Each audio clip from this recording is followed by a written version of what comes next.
പവിത്രത്തിൻ്റെ ഒരു അപ്കമിങ് എപ്പിസോഡിലേക്ക് എല്ലാവർക്കും സ്വാഗതം. വിശ്വം ജയിലിലായെന്ന വിവരം അറിഞ്ഞ് കമലമ്മ വേദയുടെ അടുത്ത് ദേഷ്യപ്പെട്ട് സംസാരിക്കുകയാണ്. എടി, നീ ഈ വീട്ടിൽ എന്ന് കാല് കുത്തിയോ അന്ന് തുടങ്ങിയതാണ് ഈ കുടുംബത്തിൻ്റെ നാശം. ഇപ്പോൾ തന്നെ കണ്ടില്ലേ, ഓരോരുത്തരായി ജയിലിൽ കയറി ഇറങ്ങുക. ഇപ്പോൾ ഒരു തെറ്റും ചെയ്യാത്ത എൻ്റെ വിശ്വവും കണ്ടില്ലേ ജയിലിലായി. ഇതിനെല്ലാം കാരണം നീയാണ്, നിൻ്റെ കുടുംബവും നീയും. എന്തിനാ ഞങ്ങളുടെ കുടുംബത്തെ ഇങ്ങനെ ദ്രോഹിക്കുന്നത്? ഇതെല്ലാം കേട്ടുകൊണ്ട് ശ്രീജ അപ്പുറത്ത് നിൽപ്പുണ്ട്. ശ്രീജ ഓടി വന്ന് വേദയുടെ അടുത്ത് ചോദിക്കുന്നുണ്ട്. വേദേ, നീ കുറച്ച് മുമ്പ് എന്നോട് പറഞ്ഞില്ലേ ചേട്ടനെ ഒന്ന് വിളിച്ചു നോക്ക്, വിശ്വൻ ചേട്ടനെ ഒന്ന് വിളിച്ചു നോക്കെന്ന്. അത് എന്തുകൊണ്ടാണ് നീ പറഞ്ഞത്? അപ്പോൾ നിനക്ക് എന്തെങ്കിലും ഡൗട്ട് ഉണ്ടായിരുന്നോ? നീയും നിൻ്റെ ചേട്ടനും എല്ലാവരും അറിഞ്ഞുകൊണ്ടാണോ വേദേ ഇതെല്ലാം ചെയ്തത്? നിനക്ക് അങ്ങനെ എന്തെങ്കിലും അറിയാമെങ്കിൽ പറ പ്ലീസ് വേദേ. നീ ഓരോ തവണ ഇവിടെ ഓരോ കാര്യങ്ങൾ ചെയ്യുമ്പോഴും അത് നിൻ്റെ ഭാഗത്ത് ന്യായമുണ്ടായിരിക്കും എപ്പോഴും എന്ന് എനിക്ക് അറിയാമായിരുന്നു. അതുകൊണ്ടാണ് ഇത്രയും നാൾ നിൻ്റെ ഒപ്പം ഞാൻ നിന്നത്.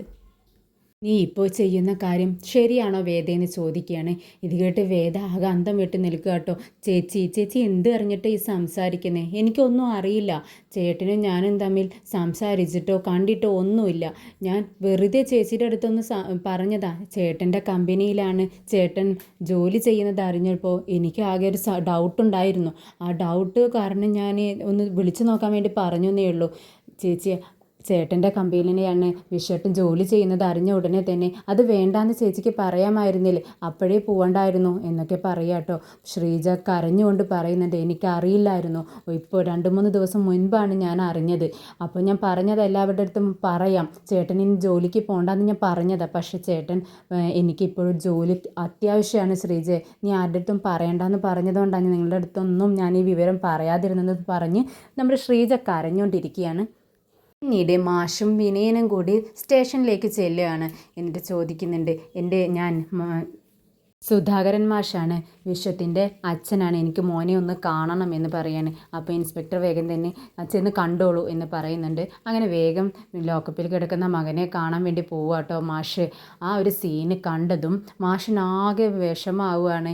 ഇങ്ങനെ ഒരു കാഴ്ച എനിക്ക് കാണേണ്ടി വന്നല്ലോ എന്ന് വിചാരിച്ച് മാഷിൻ്റെ കണ്ണിൽ നിന്നൊക്കെ വെള്ളം വരുന്നുണ്ട്. മാഷിനെ കണ്ടതും വിശ്വൻ അച്ഛ എന്ന് പറഞ്ഞ് പൊട്ടിക്കരയാട്ടോ.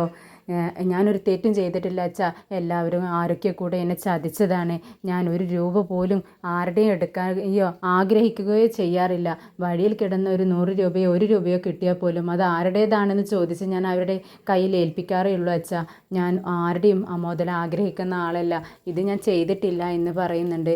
അപ്പോൾ ഇത് കേൾക്കുന്ന മാഷ് പറയുന്നുണ്ട്, എനിക്കറിയാം വിശ്വ, നീ നീ തെറ്റ് ചെയ്തെന്ന് പറഞ്ഞാലും നീ അത് ചെയ്യത്തില്ലെന്ന് എനിക്ക് ഉറച്ച വിശ്വാസമുണ്ട് എന്ന് മാഷും പറയുന്നുണ്ട്. വിനയനും ഇങ്ങനെ എന്ത് പറയണമെന്ന് അറിയാതെ ഇങ്ങനെ നിൽക്കുകയാണ്.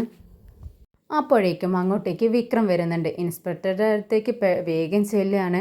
അപ്പോൾ വേഗം വിക്രം വിശ്വത്തിൻ്റെ അടുത്തേക്ക് ചെല്ലാനാണ് നിൽക്കുന്നത്. അപ്പോൾ തന്നെ ഇൻസ്പെക്ടർ എങ്ങോട്ടാ എന്ന് ചോദിക്കുക കേട്ടോ.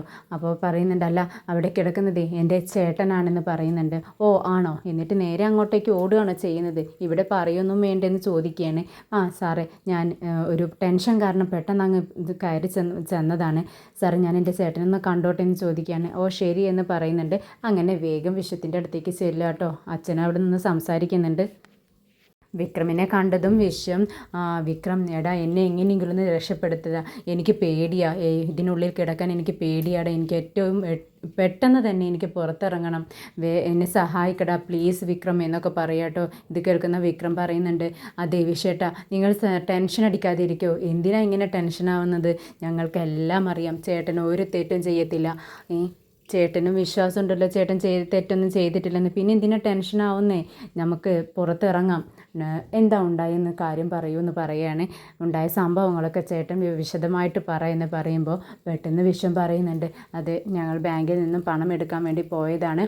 അങ്ങനെ പണം എടുത്ത് തിരിച്ച് വന്ന് സാറിൻ്റെ അടുത്ത് പണം കൊടുക്കുന്ന സമയത്ത് അതിൽ ബാഗിൽ ക്യാഷ് ഉണ്ടായിരുന്നില്ല എന്ന് പറയുക കേട്ടോ. അപ്പോൾ വിക്രം ചോദിക്കുന്നുണ്ട്, ആരാ ഈ മുതലാളി? നിങ്ങളുടെ മുതലാളി എന്ന് പറയുന്ന ആൾ ആരാണെന്ന് ചോദിക്കുകയാണ്. പെട്ടെന്ന് വിശ്വം പറയും, ഞാൻ നിങ്ങളോട് ആരോടും അത് പറഞ്ഞിട്ടില്ല അല്ലേ, ഞാൻ പറയണ്ടെന്ന് വിചാരിച്ചിട്ട് തന്നെയായിരുന്നു പറയാണ്ടിരുന്നത്. അത് നമ്മുടെ വേദയുടെ ചേട്ടനാണ് മുതലാളി എന്ന് പറയാട്ടോ. ഇത് കേട്ടതും വിക്രമും മാഷും ഞെട്ടി നിൽക്കുക കേട്ടോ. മാഷ് ചോദിക്കുന്നുണ്ട്, എന്ത് അബദ്ധമാടാ നീ ഈ കാണിച്ചത്? നീ എന്നോടൊരു വാക്ക് പറഞ്ഞിട്ടുണ്ടായിരുന്നെങ്കിൽ ഞാൻ ആ ജോലിക്ക് നിന്നെ വിടില്ലായിരുന്നല്ലോ.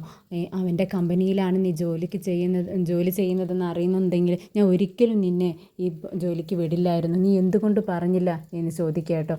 അപ്പോൾ തന്നെ വിശ്വം പറയുന്നുണ്ട്, അച്ഛൻ ഇതുപോലെ പറയുമെന്ന് എനിക്കറിയാമായിരുന്നു. അതുകൊണ്ട് തന്നെയാണ് ഞാൻ അച്ഛൻ്റെ അടുത്ത് ഈ വിവരങ്ങളൊന്നും പറയാതിരുന്നത്. എനിക്കൊരു ജോലി അത്യാവശ്യമായിരുന്നു. അദ്ദേഹം പാവമാണ് അച്ഛാ, അദ്ദേഹത്തിന് ഇതൊന്നും അറിയില്ല.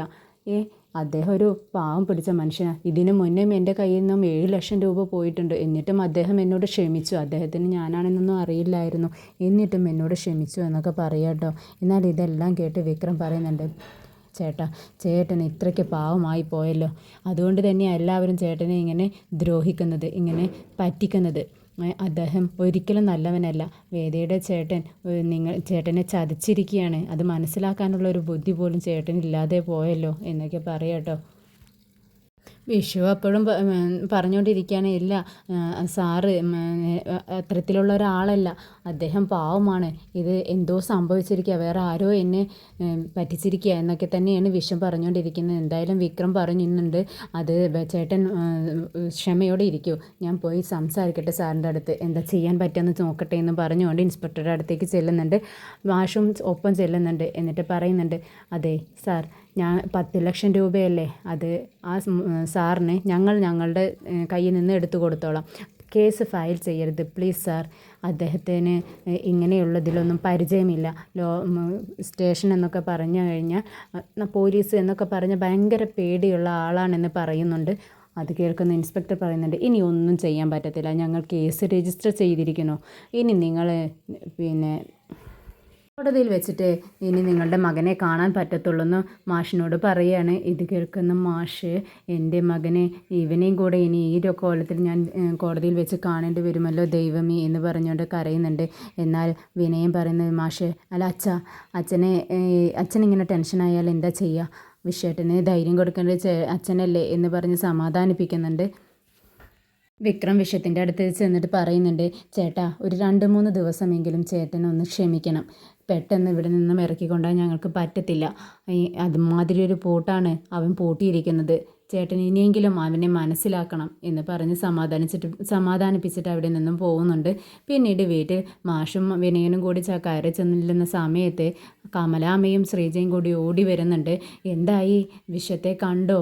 പെട്ടെന്ന് പുറത്തിറക്കാൻ പറ്റത്തില്ലേ? എന്താ സംഭവം എന്ന് ചോദിക്കുകയാണ്. അങ്ങനെ മാഷ് പറയുന്നുണ്ട്, എന്താ ശ്രീജെ, നീ എന്തിനാ ഇക്കാര്യം മറച്ചു വെച്ചത്? വേദയുടെ ചേട്ടൻ്റെ ഓഫീസിലാണ് ജോലി ചെയ്യുന്നത് വിശ്വം എന്ന് അറിഞ്ഞ ഉടനെ തന്നെ അത് നീ വിലക്കാമായിരുന്നില്ല. എന്നാൽ ഇങ്ങനെയൊരു സംഭവം പ്രശ്നങ്ങൾ ഉണ്ടാവുമായിരുന്നോ എന്നൊക്കെ ചോദിക്കുക കേട്ടോ. അപ്പോൾ ശ്രീജ കരഞ്ഞുകൊണ്ട് പറയുന്നുണ്ട്, ഇല്ല അച്ഛാ, ഞാൻ പറഞ്ഞത് അദ്ദേഹത്തോട്, അച്ഛനോടും അമ്മയോടൊക്കെ പറയാമെന്ന്. അദ്ദേഹമാണ് വേണ്ടാന്ന് പറഞ്ഞത്. ഞാൻ 2 ദിവസം മുൻപാണ് ഈ വിവരങ്ങളെല്ലാം അറിഞ്ഞത്. എനിക്ക് അറിയില്ലായിരുന്നു അച്ഛാ എന്ന് പറഞ്ഞ് കരയുന്നുണ്ട്. അപ്പോഴേക്കും വിക്രം അങ്ങോട്ടേക്ക് വരുന്നുണ്ട്. വിക്രം അമ്മയും ശ്രീജയൊക്കെ സമാധാനിപ്പിക്കുന്നത് കണ്ട് ദേഷ്യം വന്ന് മാഷ് ചൂടാവുന്നുണ്ട് കേട്ടോ. എന്നിട്ട് പറയുന്നുണ്ട്, നീ ഒന്നും പറയണ്ട, ഇതിനൊക്കെ കാരണം ആരാടാ? നീയല്ലേ? നീ ഒറ്റ ഒരുത്തനല്ലടാ ഇതിനെല്ലാം കാരണക്കാരൻ എന്ന് പറയുമ്പോൾ കമലാമ്മ പറയുന്നു, നിങ്ങളെന്തിനാ അവനോട് ദേഷ്യപ്പെടുന്നത്? അവൻ എന്ത് തെറ്റ് ചെയ്തിട്ടാ? എല്ലാത്തിനും കാരണം ഇതാ ഈ നിൽക്കുന്നവളുണ്ടല്ലോ, മിണ്ടാതെ വായടച്ച് പൂട്ടി നിൽക്കുക അവൾ, ഒന്നും അറിയാത്തതുപോലെ. ഇവളല്ല എല്ലാത്തിനും കാരണം എന്ന് പറയുമ്പോൾ മാഷ് പറയുന്നുണ്ട്, എന്താ കമല, നീ എന്തിനാ ആ കുട്ടിയെ പഴി പറയുന്നത്? ആ കുട്ടി എന്ത് തെറ്റ് ചെയ്തിട്ടാ? ഈ കുട്ടി ഇവിടെ വരാനുള്ള കാരണക്കാരൻ ആരാന്ന് നീ ചിന്തിച്ചിട്ടുണ്ടോ? നിൻ്റെ മകൻ. ആ കുട്ടിയുടെ സമ്മതപ്രകാരമാണോ അവളുടെ കഴുത്തിൽ താലി കെട്ടിയത്? അല്ലല്ലോ, ബലമായി താലി കെട്ടി വീട്ടിൽ കൊണ്ടുവന്നതാ. അത് കേൾക്കുന്ന കമലാമ്മ പറയുന്നുണ്ട്, ശരിയാണ്, ബലമായി കൊണ്ടുവന്നത് തന്നെയാണ്. പക്ഷേ അവളുടെ ഫാമിലിയിലുള്ളവരെല്ലാവരും വന്ന് 100 വട്ടം അവളെ വിളിച്ചില്ലേ? പോയോ അവൾ? എന്തിനു വേണ്ടി അവൾ ഇവിടെ കടിച്ചു തൂങ്ങി നിൽക്കുന്നത്? നമ്മുടെ എല്ലാവരുടെയും ജീവിതം കുട്ടിച്ചോറാക്കാൻ വേണ്ടിയിട്ട്. അതിന് തന്നെയാണ് ഇവളിവിടെ നിൽക്കുന്നത്. അപ്പോഴേക്കും നന്ദിനിക്ക് സന്തോഷമായി. വേദ ഇങ്ങനെ ചീത്ത പറയുന്നത് കേൾക്കണം അവൾക്ക് ഒരുപാട് ഹാപ്പി ആയിട്ടുള്ള കാര്യമാണ്. പെട്ടെന്ന് അങ്ങോട്ടേക്ക് നന്ദിനി കയറി വന്നിട്ട് പറയുന്നുണ്ട്, അത് തന്നെയാണ് എനിക്കും പറയാനുള്ളത്. അവളുടെ അച്ഛനും അമ്മയും വന്ന് വിളിക്കുമ്പോൾ അവൾക്കങ്ങ് പോയാൽ പോരെ? ചേട്ടനും എത്ര വട്ടം വന്ന് വിളിച്ചതാ, നീ എന്താടി പോവാണ്ട് നിൽക്കുന്നതെന്ന് ചോദിക്കുമ്പോൾ അപ്പോൾ നമ്മുടെ വേദ വായ തുറന്ന് സംസാരിക്കുന്നുണ്ട്. അതെ ചേച്ചിയുടെ അച്ഛനും അമ്മയും വന്ന് വിളിച്ചാൽ ചേച്ചി ഇറങ്ങിപ്പോവോ? ചേട്ടനെ ഇട്ടേച്ച് എന്ന് പറയാണ്.